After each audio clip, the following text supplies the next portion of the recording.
Bom, boa noite. Vamos começar a parte de ESAB 5, que então primeiro eu tenho que passar essa parte do cronograma das parciais. Ok. Então é o seguinte, as provas parciais, os pontos parciais, eles vão ser distribuídos segundo este cronograma, ok? Então, tem um planejamento de atividades dos docentes e dos alunos, dos discentes, ok?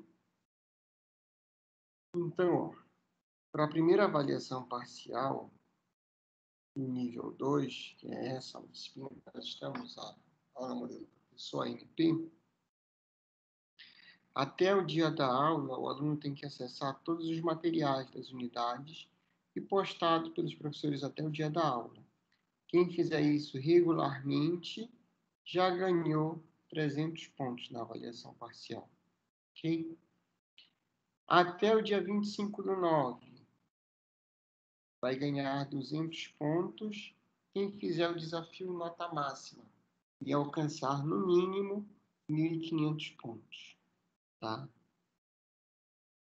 E até o dia 2/10, vai ganhar mais 200 pontos o aluno que tiver concluído todas as etapas do estudo dirigido do semestre de 2020.2.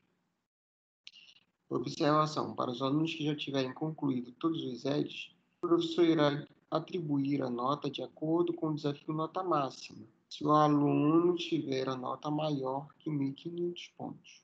Tá? E aí, do dia 5 ao dia 10, os 300 pontos vão ser a avaliação parcial, realmente, uma prova parcial, tá? E aí vai, ou então, ao longo dos dias, a gente vai fazendo esses trabalhos para avaliar a nota da parcial também. Tudo bem? Então, essa é a primeira avaliação parcial. A segunda avaliação parcial, aqui, vai valer 2.500 pontos. Aquela valeu 1.000 pontos, aqui 2.500 pontos, ok? Então, novamente, nesse segundo bimestre, até o dia da aula, 300 pontos para quem acessar todos os materiais que foram postados pelos professores até o dia da aula, ok? No dia 13 e no dia 14, nós teremos a semana acadêmica, ok? Então, a semana acadêmica vai ser online, ok? E aí os alunos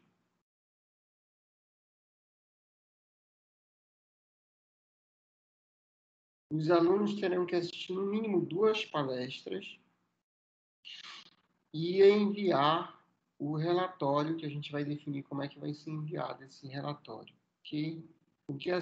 Quem assistir a pelo menos 2 palestras e enviar o relatório vai ganhar os 200 pontos dessa avaliação parcial, ok? E até o dia 23/10 vai ganhar mais 200 pontos pelo desafio nota máxima, se alcançar no mínimo 4.000 pontos. E até o dia 13/11 vai ganhar 200 pontos pelo desafio nota máxima, se alcançar no mínimo 7.000 pontos. E aí, do dia 23 ao dia 27/11, 1.600 pontos, que é a prova parcial do professor, ok? E aí a gente vai ver se esses 1.600 pontos podem ser trabalhos que a gente vai fazendo depois de cada aula ou durante as aulas também, tá bom? Então, é isso daí. E vamos dar início, então, ao nosso conteúdo de ESAB 5, realmente. Ok?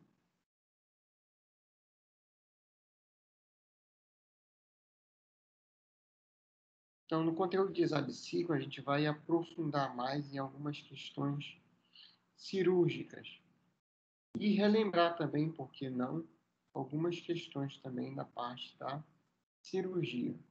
Ok? Então, vamos lá.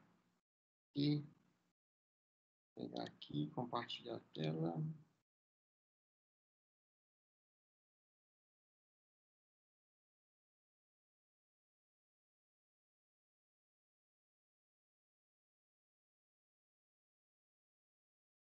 Pronto, está compartilhado a tela. Isso. Então, ó, este daqui é o livro que vocês já me ouviram falar demais dele, ok? Vou postar esse material lá no AVA para que vocês acompanhem as aulas a partir desse livro, ok? E, além disso, é o livro que está disponível para vocês na biblioteca virtual, tá?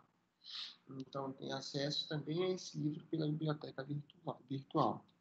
Esta daqui é a 6ª edição do Manual de Anestesia Local, do Stanley F. Malamed. E aí você encontra também muitos vídeos na internet das técnicas anestésicas do Malamed. São vídeos antigos até,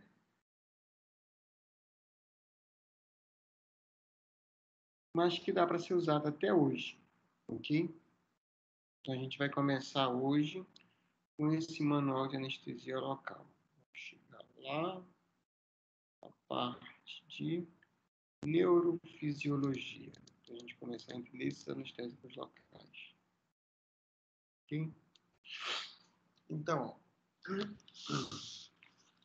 propriedades desejáveis desses anestésicos locais.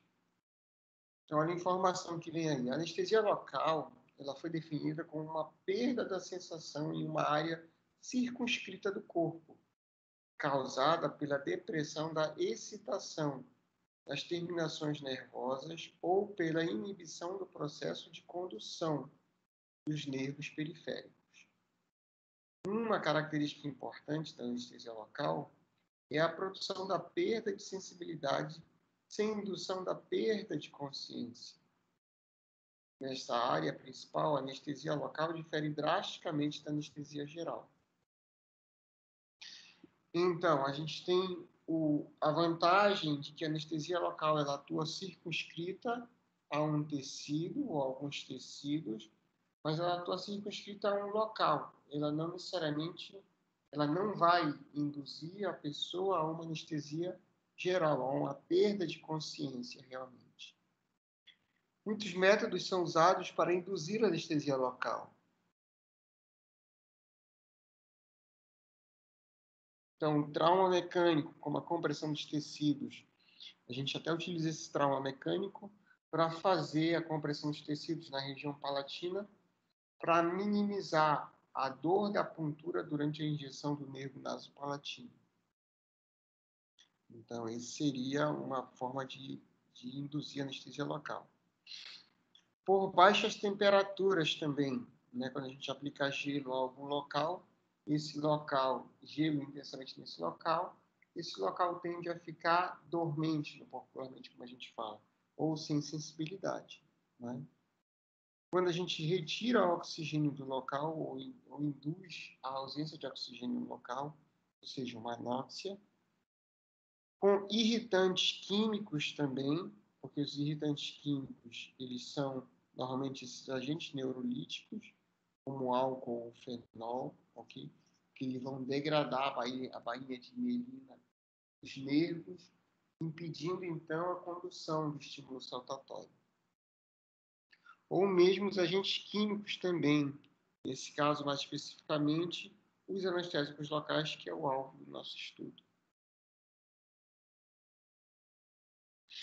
No entanto, somente aqueles métodos ou substâncias que induzem um estado transitório e totalmente irreversível de anestesia têm aplicação dentro da prática clínica.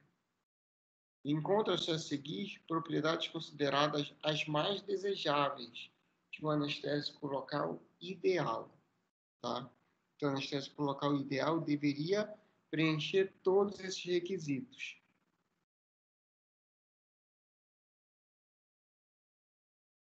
Vamos ver quais são esses requisitos. Não deve ser irritante para o tecido no qual ele é aplicado. O anestésico local não deve causar qualquer alteração permanente na estrutura dos nervos, ou seja, a alteração que ele provoca é somente temporária e é somente a questão da não transmissão do estímulo. A sua toxicidade sistêmica deve ser baixa. Quarto, o anestésico local deve ser eficaz, independentemente de ser infiltrado no tecido ou aplicado localmente nas membranas mucosas. 5. O tempo de início da anestesia deve ser o mais breve possível.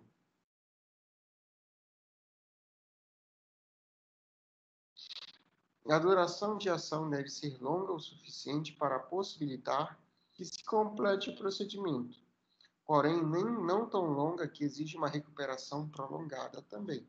Obviamente que o paciente ele não pode sair do consultório odontológico e passar 5, 6 horas ainda com a boca anestesiada, né?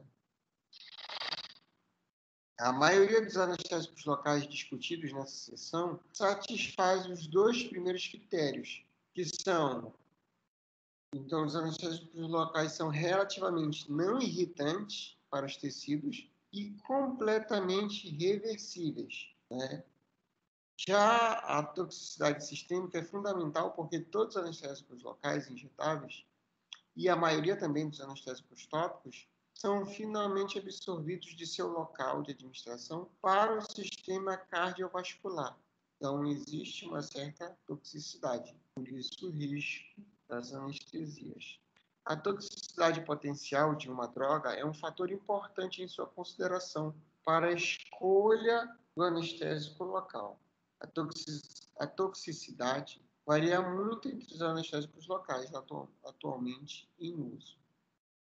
Embora a toxicidade é discutida mais minuciosamente no capítulo 2, embora seja uma característica desejável, nem todos os anestésicos locais em uso clínico hoje satisfazem o critério de serem eficazes independentemente de se a droga é injetada ou aplicada topicamente. Vários dos anestésicos locais injetáveis mais potentes, por exemplo, a procaína e a miplacaína, demonstram ser relativamente ineficazes quando aplicadas de maneira tópica sobre as mucosas. Então, eles só têm ação realmente, um potencial de ação bom, quando são aplicados injetados dentro das mucosas. Para serem eficazes como anestésicos tópicos, essas drogas devem ser aplicadas em concentrações que se mostram localmente irritantes a esses tecidos, ao mesmo tempo em que aumentam o risco da toxicidade sistêmica. Então, por isso que normalmente a maioria dos anestésicos locais injetáveis não é utilizado realmente como anestésico local tópico, né?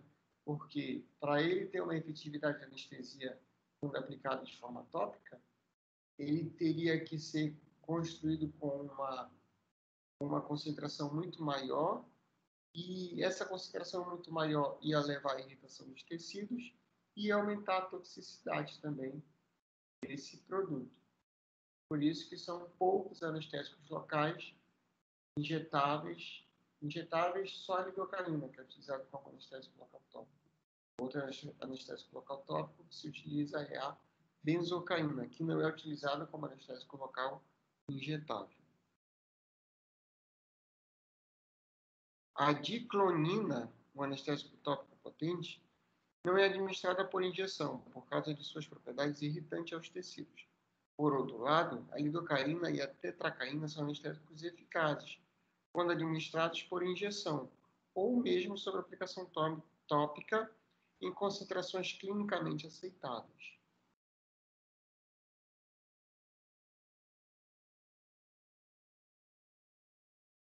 Os últimos fatores, início de ação rápido e a duração adequada dentro da clínica odontológica, são satisfeitos pela maioria dos anestésicos locais clinicamente eficazes em uso atual.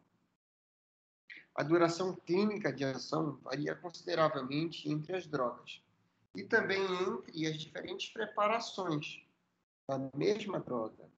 assim como pelo tipo de injeção que é administrada, o tipo de anestesia. Se é um bloqueio de nervo, é diferente o bloqueio de nervo de uma injeção supraperiosteal, já que o bloqueio do nervo vai pegar um ramo, um tronco nervoso muito maior, e a supraperiosteal ela vai pegar somente o final de toda essa cadeia nervosa. A duração da anestesia necessária para completar o procedimento é uma consideração importante na seleção do anestésico local. Além dessas qualidades, Bennett relaciona outras propriedades que são desejáveis do anestésico local ideal também. Então, 7. Deve ter potência suficiente para proporcionar uma anestesia completa, sem o uso de soluções em concentrações nocivas. 8. Deve ser relativamente isento quanto à produção de reações alérgicas. 9. Deve ser estável em solução e prontamente submetido à biotransformação quando injetado no corpo. 10. Deve ser estéril ou capaz de ser esterilizado pelo calor sem deterioração.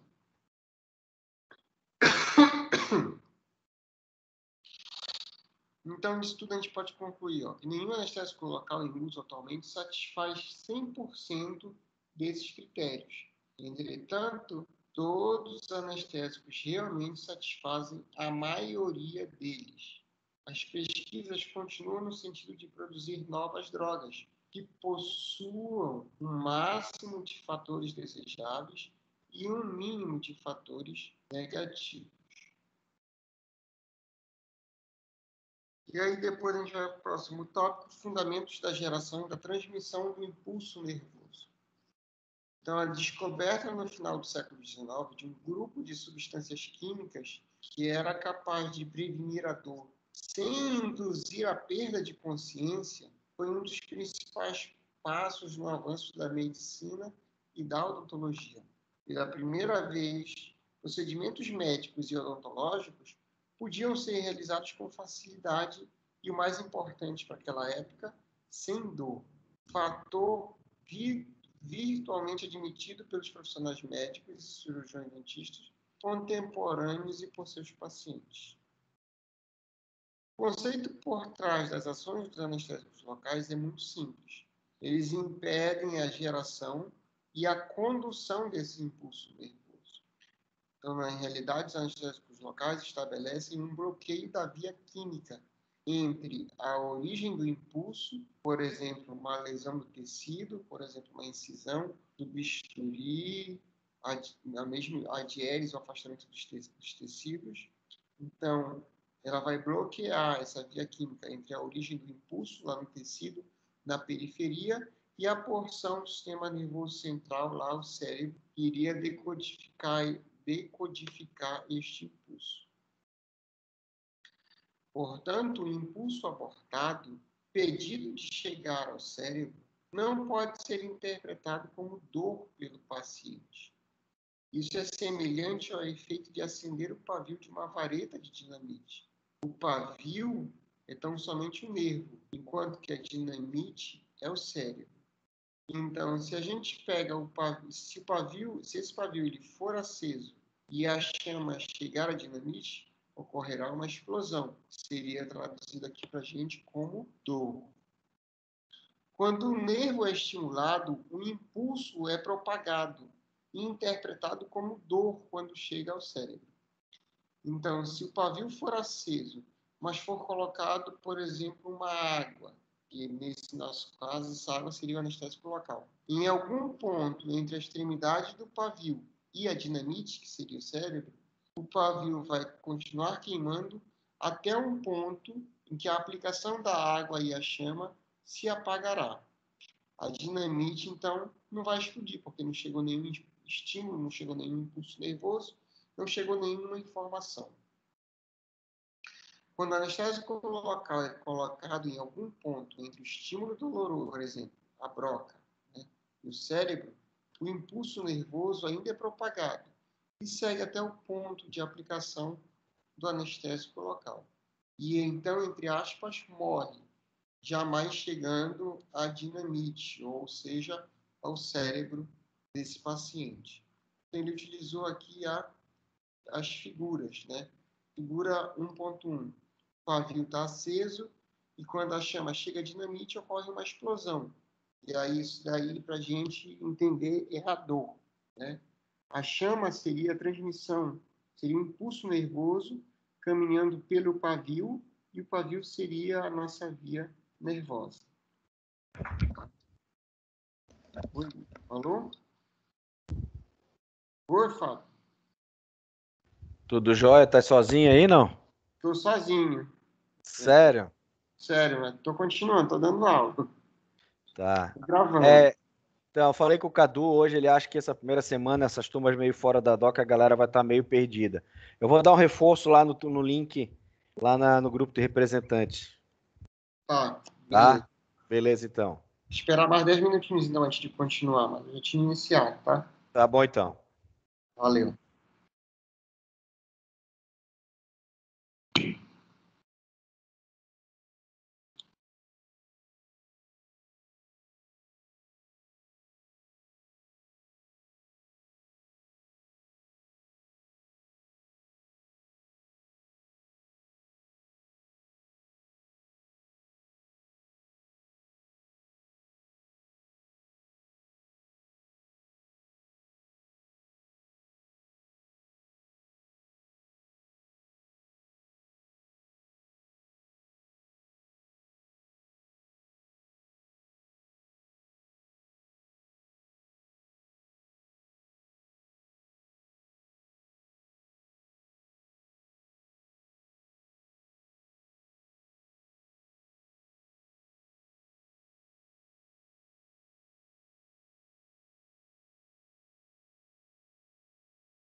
Bom, vamos lá. Como eu estava mostrando, então. Aqui. E aí, na outra imagem aqui, a gente vê, então, como que seria... Nós fazemos uma injeção do anestésico local, nesse caso aqui seria água, como estava no texto, ok? E então a injúria é produzida aqui no tecido, um corte, por exemplo, com bisturi, no tecido na gengiva. O estímulo, ele é produzido, que seria o pavio é aceso, e o estímulo ele começa a percorrer a via nervosa, mas quando ele chega no anestésico local, nesse caso aí a água, o estímulo nervoso, a chama, ela não se propaga. E se ela não se propaga, ela não consegue atingir a dinamite, que seria o cérebro. Não atingir a dinamite, não atingir o cérebro, não tem a interpretação desse estímulo como dor, ok? Então, o anestésico local é colocado em algum ponto entre o estímulo nervoso e o cérebro, nesse caso está representando a dinamite. O impulso nervoso segue até o ponto de aplicação do anestésico local e então, entre aspas, morre, jamais alcançando o cérebro. E a dor realmente não ocorre. Como os anestésicos locais, as drogas mais utilizadas em odontologia, funcionam efetivamente para abolir ou impedir a dor, a seguir existe uma discussão das atuais teorias que buscam explicar o modo de ação dos anestésicos locais. Para entender melhor sua ação, contudo, o leitor deve ter algum conhecimento dos princípios fundamentais da condição nervosa. Segue-se, então, uma revisão das características e das propriedades relevantes da anatomia e da fisiologia dos nervos. Então, a primeira unidade do sistema nervoso central, o neurônio. Né? O neurônio, ou uma célula nervosa, é a unidade estrutural do sistema nervoso. Ele é capaz de transmitir mensagens entre o sistema nervoso central e todas as outras partes do corpo, no caso, a periferia. Há dois tipos básicos de neurônios. Os neurônios sensoriais, que são aferentes, ok? A aferência é a parte de sentir. E os motores, que são eferentes. São neurônios eferentes, né? Que vão produzir ou conduzir algum movimento. A estrutura básica desses dois tipos de neurônios difere significativamente. Os neurônios sensoriais, que são capazes de transmitir a sensação de dor, consistem em três partes. Então, tem o processo periférico, também conhecido como zona dendrítica, é o segmento mais distal do neurônio sensorial e é composto por uma arborização de terminações nervosas livres.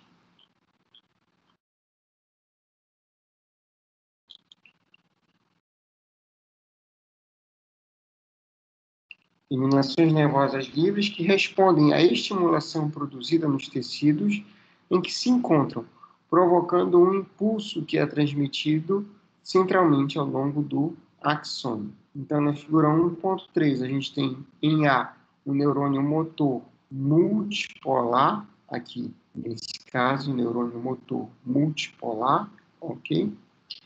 Na letra B, o neurônio sensitivo unipolar, ok? Então, no motor aqui, ele vai conduzir o estímulo nervoso para que execute algum movimento, então ele vai estar ligado a uma fibra muscular, nesse caso, células do músculo esquelético, ok? E ele vai se comunicar através dessas zonas dendríticas, né? E aí o estímulo nervoso vai depois percorrer todo esse axônio, depois viria a outra parte do sistema nervoso, o corpo, o núcleo, até chegar nessa região que seria o músculo, ok? Então, olha o seguinte, na condução da mensagem nervosa, no caso do neurônio sensitivo, a gente não tem a passagem dessa informação pelo corpo celular. Ele já passa como se fosse direto por uma linha, né? Não tem uma interrupção entre aspas. que é muito diferente do neurônio motor, porque aqui estaria a outra cauda, então, seria isso daqui, estaria a outra cauda do outro neurônio, e aí passa pelo corpo para poder depois percorrer novamente toda a bainha de mielina. Aqui não. O sensitivo ele já percorre muito mais rápido, né?